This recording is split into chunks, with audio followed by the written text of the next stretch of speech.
ನಮಸ್ತೆ ಎಲ್ರಿಗೂ. ಸಾವಿರದ ಮನೆ ಶಾಸ್ತ್ರ ತಗೊಂಬಮ್ಮ ಅಂತ ಗೌತಮ ಬುದ್ಧ ಕಿಸ ಗೌತಮಿ ಹೇಳಿದಂತೆ, ಹಾಗೆ ನಿನಗೆ ಮೋಕ್ಷ ಕೊಡ್ತೀನಪ್ಪ, ಜಗಳವಿಲ್ಲದ ಮನೆಯನ್ನು ನೋಡ್ಕೊಂಬ ಪ್ರಪಂಚದಲ್ಲಿ ಅಂತ ಯಾರು ಒಂದು ಸ್ಪರ್ಧೆ ಕೊಟ್ರೆ ಯಾರಿಗೂ ಮೋಕ್ಷ ಸಿಗಲ್ಲ ಬಹುಶಃ. ಯಾಕಂದ್ರೆ ಜಗಳ ಇಲ್ಲದ ಮನೆಯೇ ಇಲ್ಲ. ಅದು ಒಂದು ಮನುಷ್ಯನ ಮನಸ್ಸಿನ ವಿಚಿತ್ರ.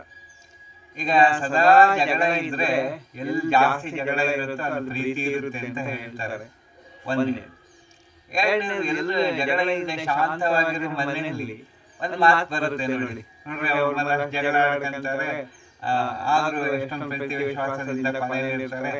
ನೀವು ಇದ್ದೀರಾ, ನಮ್ಮ ಒಂದಿನ ಜಗಳ ಇದೆಯಾ? ಏನು ಇಲ್ಲ ಅಂತ. ಜಗಳ ಇಲ್ಲ ಅನ್ನೋ ಕಾರಣಕ್ಕೆ ಜಗಳ ಆಗುತ್ತೆ. ಇದು ಮನುಷ್ಯನ ವೈರುಧ್ಯ. ಇರಲಿ, ಈ ಜಗಳದ ಬೀಜಕ್ಕೆ ಮುಖ್ಯವಾದ ಕಾರಣ ಏನಂದ್ರೆ ಬದುಕಿನ ಅವಕಾಶವನ್ನ ನಿರಾಕರಿಸುವುದು ಅಂತ. ಒಂದು ಅಸಮಾನತೆಯಿಂದ ಕೂಡಿದ ವ್ಯವಸ್ಥೆಯನ್ನ ಮನುಷ್ಯರು ಹೊಂದಿರೋದ್ರಿಂದ ಜಗಳದ ಬೀಜ ಹುಟ್ಟುತ್ತೆ. ಅವನಿಗೆ ಇಷ್ಟಿದೆ, ಅವನಿಗೆ ಇಷ್ಟಿದೆ ಅಂತ ಭೇದ ಭಾವದ ಕಲ್ಪನೆ ಬರುತ್ತಲ್ಲ, ಅದು ಪ್ರಕೃತಿಯ ಸಹಜವಾಗಿ ಅಸಮತೋಲನದಿಂದ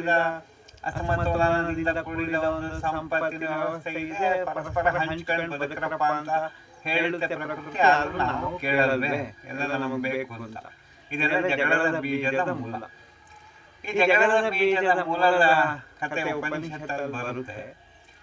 ಒಂದು ಕಾಡಿನ ಮಧ್ಯೆ ಗುರು ಶಿಷ್ಯರು ಹೋಗ್ತಿದ್ರಂತೆ.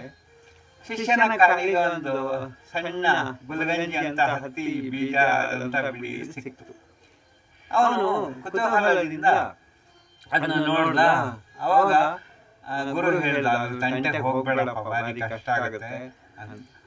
ಕೇಳಿಲ್ಲ ಶಿಷ್ಯ. ಏನ್ ಮಾಡೋದಂದ್ರೆ ಅದನ್ನ ಹಂಗೆ ಒಂದ್ಸರಿ ಕಾಲಿಂದ ತುಳಿದಂತೆ ದಂಟ. ಆ ಗುಲಗಂಜಿ ಅಂತದ್ದು ಸ್ವಲ್ಪ ದೊಡ್ಡ ಆಯ್ತು, ಒಂದು ಗೋಲಿ ಅಷ್ಟಾಯ್ತು. ಆಮೇಲೆ ಮತ್ತೆ ತೊಳೆದಂತೆ ಹಂಗೆ ಮತ್ತೆ ಸ್ವಲ್ಪ ದೊಡ್ಡದಾಯ್ತು, ಮತ್ತೆ ತೊಳೆದು ನೋಡಿದಂತೆ ಮತ್ತೆ ಸ್ವಲ್ಪ ದೊಡ್ಡದಾಯ್ತು. ಹಿಂಗೆ ತುಳಿತಾ ಇದ್ದಷ್ಟು ದೊಡ್ಡದಾಗ್ತಾ ಹೋಗಿ ನನ್ನ ಬಂಡೆ ಅಷ್ಟ ಆಗ್ಬಿಡ್ತು. ಶಿಷ್ಯನಿಗೆ ಭಯಂಕರ ಆಶ್ಚರ್ಯ ಆಗ್ಬಿಡ್ತು, ಹೆದರಿಕೆನ ಆಗ್ಬಿಡ್ತು.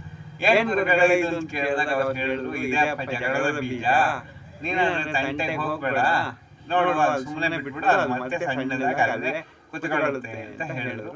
ಹಂಗೆ ಶಿಷ್ಯ ನೋಡ್ದ, ಅದು ಸಣ್ಣದಾಗಿ ಹಂಗೆ ಕುಗ್ಗುತ್ತಾ ಮತ್ತೆ ಅಲ್ಲೇ ಕೂತ್ಕೊಂಡು ಗುರು ಶಿಷ್ಯರಿಂದ ಹೋದ್ರು. ಇದು ಜಗಳದ ಬೀಜದ ಕಥೆ ಅಂತ ಹೇಳ್ತಾರೆ.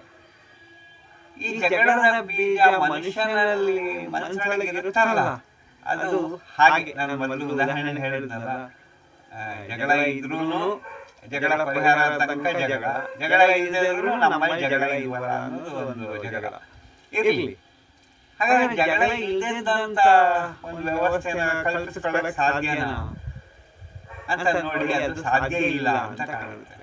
ಯಾಕಂದ್ರೆ ಮನುಷ್ಯ ಯಾವತ್ತು ಪರಿಸರ ಬೇರೆ ಬೇರೆಯಾಗಿ ಹುಟ್ಟಿ ಇರೋದ್ರಿಂದ, ಮನುಷ್ಯ ಪರಿಸರದಲ್ಲಿ ಬೇರೆ ಬೇರೆಯಾಗಿ ಹುಟ್ಟಿರೋದ್ರಿಂದ ಅವನು ಆಲೋಚನಾ ಶಕ್ತಿ ಪರಿಸರಕ್ಕನುಗುಣವಾಗಿ ಬೇರೆ ಬೇರೆ ಆಗಿರೋದ್ರಿಂದ ಯಾವತ್ತು ಮನಸ್ಸು ಒಂದಾಗುವ ಸಾಧ್ಯತೆಗಳಿಲ್ಲ.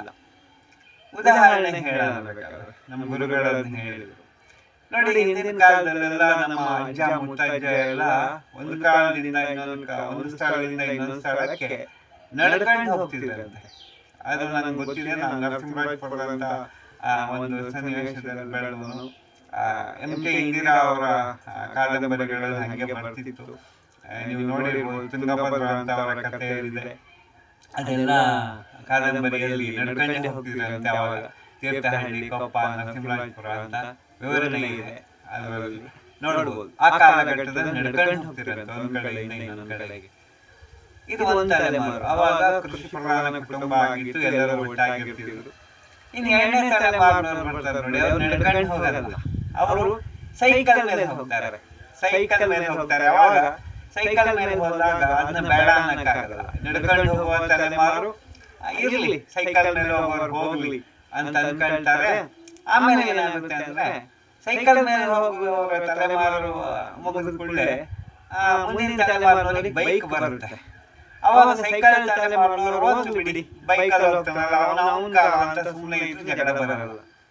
ಈ ಬೈಕ್ ಹೋಗ್ತಿರೋ ತಲೆಮಾರುಗಳು ಮುಂದಿನ 4ನೇ ತಲೆಮಾರಿಗೆ ಕಾರ್ ಬರುತ್ತೆ ಮನೆಗೆ.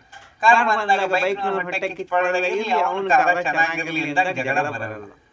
ಆದರೆ ಜಗಳ ಬರುವುದು ಎಲ್ಲಿ ಅಂತ ಹೇಳಿದ್ರೆ, ಬದಲಾವಣೆಗೆ ಹೊಂದಿಕೊಳ್ಳದ ಒಂದು ಮುತ್ತಜ್ಜ ಅಥವಾ ಮಗ ಅಥವಾ ಮೊಮ್ಮಗ ಅಥವಾ ಮರಿಮಗ ಇದ್ರೆ ಅವರು ಬದಲಾವಣೆ ನೋಡ್ತಾ ತಮ್ಮ ಕಾಲದಲ್ಲೇ ಇದ್ದಂತ ವ್ಯವಸ್ಥೆನ ಮುಂದುವರಿಸ್ಕೊಂಡಿದ್ರೆ ಮುಂದಿನ ತಲೆಮಾರಿಗೆ ಅದು ಹೊಂದಿಕೆ ಆಗಲ್ಲ.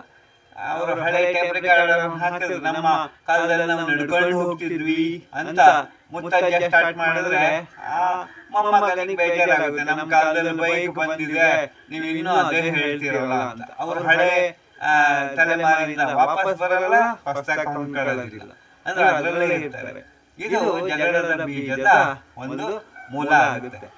ಅದನ್ನೇ ನಾನು ಹೇಳಿದ್ದು, ಪರಿಸ್ಥಿತಿ ಭಿನ್ನವಾಗಿರುತ್ತೆ, ಮನೋಗತ ಅಥವಾ ಚಿಂತನೆ ಬೇರೆ ಆಗಿರುತ್ತೆ, ಅದಕ್ಕೆ ಜಗಳ ಹುಟ್ಟುತ್ತೆ. ಇನ್ನೊಂದು ಜಗಳ ಹುಟ್ಟುವ ವಿಶೇಷ ಕಾರಣ ಯಾವುದು ಗೊತ್ತಾ? ನಾನೆಲ್ಲ ಸರಿ ಮಾಡ್ತೀನಿ ಅಂತ ಜನ ಹೇಳೋದಿದೆಯಲ್ಲ, ನಾನು ಇದೀನಲ್ಲ, ನಾನು ಸರಿ ಮಾಡ್ತೀನಿ ಬಿಡು ಎಲ್ಲ ಅಂತ ಬರುವಾಗೂ ಜಗಳದ ಬೀಜ ಹುಟ್ಟುವುದು ಈ ಮೇಲಿನ ಉದಾಹರಣೆಯಿಂದಲೇ. ಹೇಗೆ? ಒಂದು ಮನೆ ಅಂತ ಇಟ್ಕೊಳ್ಳಿ. ಒಂದು ಮನೆಯಲ್ಲಿ ಒಂದು ಅಜ್ಜಿ ಇರ್ತಾರೆ, ಆಮೇಲೆ ಅವ್ರಿಗೊಂದು ಮಗ ಇರ್ತಾನೆ, ಒಂದು ಸೊಸೆ ಬರ್ತಾರೆ ಅಂತ ಇಟ್ಕೊಳ್ಳಿ. ಅಜ್ಜಿ ಕಾಲದಲ್ಲೆಲ್ಲ ಚಿಮಣಿ ದೀಪ, ನಾನು ಸರಿ ಮಾಡ್ತೀನಿ ಬಿಡಿ, ಮನೆ ಕಟ್ಲಿ ತವನ ಬಂದಾಗ ಅಂತ ಅಜ್ಜಿ ಚಿಮಣಿ ದೀಪ ಹಚ್ಚುತ್ತಾರೆ. ಅವ್ರ ಕಾಲದ ಮುಗಿದಿತ್ತು, ಹೌದಾ? ಮಗನ ಕಾಲದಲ್ಲಿ ವಿದ್ಯುತ್ ಶಕ್ತಿ ಬರುತ್ತೆ, ಅವನು ಬಲ್ಬ್ ಹಾಕಿಸ್ತಾನೆ, ಅವಾಗ ಸೊಸೆಯನ್ನು ಬರ್ತಾರೆ. ಅವಾಗ ಏನು ಗೊತ್ತಾ, ಅಜ್ಜಿ ಕಾಲದಲ್ಲಿ ಅತ್ತೆ ಕಾಲದಲ್ಲಿ ಚಿಮಣಿ ದೀಪ ಇರಲ್ಲ. ಸೊಸೆ ಏನ್ ಮಾಡ್ತಾಳೆ, ನಾನೆಲ್ಲ ಸರಿ ಮಾಡ್ತೀನಿ ಬಿಡಿ ಅಂತ ಹೇಳಿ ಮಗನಿಗೆ ಹೇಳ್ತಾಳೆ. ಆಗ ಚಿಮಣಿ ದೀಪ ಎಲ್ಲ ಆ ಕಡೆ ಹೋಗುತ್ತೆ, ಹೌದಾ? ಚಿಮಣಿ ದೀಪ ಆ ಕಡೆ ಹೋದ್ಮೇಲೆ ಈ ವಿದ್ಯುತ್ ಬಲ್ಪಿನ ಬೆಳಕಿನಲ್ಲಿ ಬೇರೆ ಬೇರೆ ಸಾಮಗ್ರಿಗಳು, ವಿದ್ಯುತ್ ಬಲ್ಪಿಗೆ ಹೊಂದಿಕೊಳ್ಳುವಂತಹ ಸಾಮಗ್ರಿಗಳು, ಸೋಫಾಗಳು, ಕುರ್ಚಿಗಳು ಎಲ್ಲ ಬರ್ತವೆ. ಮನೆ ಗೋಡೆ ಬಣ್ಣ ಬದಲಾಗುತ್ತೆ. ಇದೆಲ್ಲ ಅತ್ತೆಗೆ ಬಹುಶಃ ಹಿಡಿಸದೇ ಇರ್ಬೋದು, ಯಾಕಂದ್ರೆ ಅವರು ಮಸಿ ಗೋಡೆಯಲ್ಲಿ ಆ ಚಿಮಣಿ ದೀಪದಲ್ಲಿ ಆ ವಲಯ ಬೆಳಕಿನಲ್ಲಿ ಜೀವನ ಮಾಡೋರು. ಇದನ್ನ ಹೊಂದ್ಕೊಳ್ಳೋದು ಕಷ್ಟ ಆಗುತ್ತೆ. ಅಯ್ಯೋ ದುಡ್ಡು ವೆಚ್ಚ ಮಾಡ್ತಿದಾರಲ್ಲ ಅಂತ ಅನ್ಕೊಂಡು ಅಲ್ಲೇ ಜಗಳ ಸ್ಟಾರ್ಟ್ ಆಗುತ್ತೆ. ಈಗ ಆ ದೀಪ ಇಲ್ಲದ ಮನೆಗೆ ಆ ಅಜ್ಜಿ ಬಂದಾಗ ನಾನ್ ಸರಿ ಮಾಡ್ತೀನಿ ಅಂತ ಅವರ ಪರಿಸ್ಥಿತಿಯಲ್ಲಿ ದೀಪವನ್ನು ಬೆಳಗಿದ್ರು, ಹೌದಾ? ಈಗ ಮಗನ ಕಾಲದಲ್ಲಿ ವಿದ್ಯುತ್ ದೀಪ ಬಂತು, ಅವನು ಇದು ಬುಡ್ಡಿ ದೀಪವನ್ನೆಲ್ಲ ಸರಿಸಿ ವಿದ್ಯುತ್ ದೀಪವನ್ನು ಹಾಕಿದ, ಅವನು ನಾ ಪರಿಸ್ಥಿತಿ ಸರಿ ಮಾಡ್ತೀನಿ ಅಂದ. ಈಗ ಸೊಸೆ ಬಂದವಳು ವಿದ್ಯುತ್ ದೀಪಕ್ಕೆ ಅನುಗುಣವಾಗಿ ಸೋಫಾ, ಕುರ್ಚಿ, ಟೇಬಲ್ ಎಲ್ಲ ತಂದು ನಾನ್ ಪರಿಸ್ಥಿತಿ ಸರಿ ಮಾಡ್ತೀನಿ ಅಂದ್ರು. ಎಲ್ಲರೂ ಅವರವರ ಭಾವಕ್ಕೆ ತಕ್ಕಂತೆ ಪರಿಸ್ಥಿತಿ ಸರಿ ಮಾಡಿದ್ದಾರೆ, ಯಾರ್ದು ತಪ್ಪಿಲ್ಲ. ಆದ್ರೆ ಮನೋಭಾವದಲ್ಲಿ ಹೊಂದಾಣಿಕೆ ಇಲ್ಲ. ಅಲ್ಲಿ ಜಗಳದ ಬೀಜ ಶಾಶ್ವತ ಉಳಿತಲ್ಲ ಅಲ್ವಾ? ಅದನ್ನೇ ಜಾರ್ಜ್ ಹರ್ಬರ್ಟ್ ತನ್ನ ಪುಲಿ ಅನ್ನುವ ಒಂದು ಕವಿತೆಯಲ್ಲಿ ಹೇಳಿದ್ದಾನೆ. ದೇವರು ಮನುಷ್ಯನ ಸೃಷ್ಟಿ ಮಾಡುವಾಗ ಎಲ್ಲವನ್ನು ಕೊಡ್ತಾ ಬಂದಂತೆ, ಅವನಿಗೆ ಸೌಂದರ್ಯ ಕೊಟ್ಟನಂತೆ, ಆಲೋಚನಾ ಶಕ್ತಿ ಕೊಟ್ಟನಂತೆ, ಆಮೇಲೆ ಸಂಶೋಧನಾ ಶಕ್ತಿ ಕೊಟ್ಟನಂತೆ, ಬೇಕಾಗಿದ್ದೆಲ್ಲ ದಷ್ಟಪುಷ್ಟ ದೇಹ, ಬಾಹುಬಲ ಎಲ್ಲ ಕೊಟ್ಟ. ಎಲ್ಲ ಅವನಿಗೆ ಬೇಕಾಗಿದ್ದು ಮನೆ, ಭೂಮಿಯ ಸಂಪತ್ತು, ಸರ್ವ ಸಂಪತ್ತನ್ನು ಕೊಟ್ಟ. ಆದ್ರೆ ಕೊನೆಗೆ ಒಂದು ಮಾತ್ರ ಕೊಡಲಿಲ್ಲ, ಅದ್ಯಾವುದು? ನೆಮ್ಮದಿ. ಎಲ್ಲ ಇದ್ದು ಏನೂ ಇಲ್ಲದ ಹಾಗೆ ಮಾಡ್ಬಿಟ್ಟ. ನೆಮ್ಮದಿ ಕೊಡಲಿಲ್ಲ. ಗ್ಲಾಸಿನ ತಳಭಾಗದಲ್ಲಿ ಉಳಿತದ್ದು, ಒಂದು ಲೋಟದಲ್ಲಿ ಹಾಕಿದ ವಸ್ತುಗಳನ್ನೆಲ್ಲ ಕೊಡ್ತಾ ಬಂದ ಅಂತ ಕವಿ ಹೇಳ್ತಾನೆ. ತಳಭಾಗದಲ್ಲಿ ಶಾಂತಿ ಉಳಿತಾರೆ, ಅದನ್ನ ಅವನೇ ಇಟ್ಕೊಂಡ್ಬಿಟ್ಟಂತೆ ದೇವರು. ಯಾಕಂದ್ರೆ ಅವನು ಯೋಚನೆ ಮಾಡಿದಂತೆ, ಶಾಂತಿ ಕೊಟ್ಬಿಟ್ರೆ ಮನುಷ್ಯ ಹತೋಟಿ ಅಂತ ತಪ್ತಾನೆ, ನನ್ನ ಕಡೆ ಬರಲ್ಲ. ಹಾಗಾಗಿ ಅವನು ಮೋಹದ ಮಾಯೆಯಲ್ಲಿ ಮುಳುಗಿ ಎಲ್ಲ ತಾನೇ ಸರಿ ಮಾಡ್ತೀನಿ ಅನ್ನೋ ಮಾಯೆಯಲ್ಲಿ ಮುಳುಗಿ ಲಾಸ್ಟಿಗೆ ಸುಸ್ತಾಗಿ ನನ್ನ ಕಡೆ ಬಂದಾಗ ನಾನು ಅವನಿಗೆ ವಿಶ್ರಾಂತಿ ಕೊಡ್ತೀನಿ, ಅವನಿಗೆ ನಿಜವಾದ ಶಾಂತಿ ಅಂದ್ರೆ ಏನು ಅಂತ ತೋರಿಸ್ತೀನಿ ಅಂತ. ಇದು ತುಂಬಾ ಸುಂದರವಾದ ಕವಿತೆ ಆಗಿತ್ತು. ನಾನು PUC ಪಾಠ ಮಾಡಿದ್ದೆ ಕೂಡ. ಇದು ಜಗಳದ ಬೀಜದ ಮೂಲವನ್ನು ಕೂಡ ತೋರಿಸುತ್ತೆ, ಅಶಾಂತಿಯ ಕಾರಣವನ್ನು ತೋರಿಸುತ್ತೆ. ಏನೇ ಇರಲಿ, ನಮ್ಮೊಳಗಿನ ಜಗಳದ ಬೀಜವನ್ನು ತೆಗೆದುಹಾಕೋಣ, ಪರಸ್ಪರ ಸ್ಪರ್ಧೆ ಭಾವನೆಯನ್ನು ಬಿಡೋಣ, ಪರಿವರ್ತನೆಗೆ ಹೊಂದಿಕೊಂಡು ಸ್ವಲ್ಪ ಜಗಳದ ಬೀಜವನ್ನ ಆ ಶಿಷ್ಯ ಬಿಟ್ಟ ಹಂಗೆ ಸುಮ್ಮನೆ ಬಿಟ್ಬಿಟ್ರೆ ಅದು ಹಂಗೆ ಕುಗ್ಗಿ ಕೂತ್ಕೊಂಡ್ಬಿಡುತ್ತೆ ಅಲ್ವಾ. ಆ ಮನೋಭಾವ ನಮಗೂ ನಿಮಗೂ ಬರಲಿ. ಬಾಕಿ ಆದ ವಿಷಯ ನಾಳೆ ಮಾತಾಡೋಣ. ನಮಸ್ತೆ.